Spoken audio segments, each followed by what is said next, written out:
10 మంది party ఫిరాయించిన ఎమ్మెల్యేలలో 5గురు party ఫిరాయించలేదు.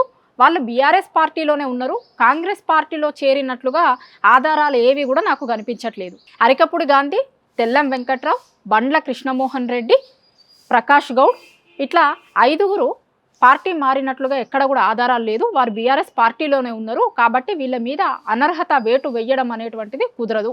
ఇది speaker గారు చెప్పిన నిర్ణయం.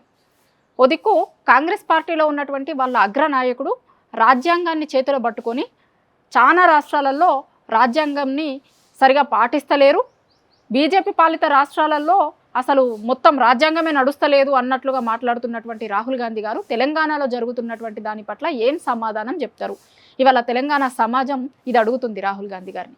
వాళ్ళ కాంగ్రెస్ పార్టీ అధికారంలో ఉన్న చోట 10 మంది ఎమ్మెల్యేలు పార్టీ ఫిరాయించిరు అనే ఆధారాలన్నీ కండ్ల ముందు కనిపిస్తున్నా కూడా పార్టీ మారలేదు అని చెప్తున్నటువంటి మాటలను ఎట్లా చూడాల్సి వస్తుంది?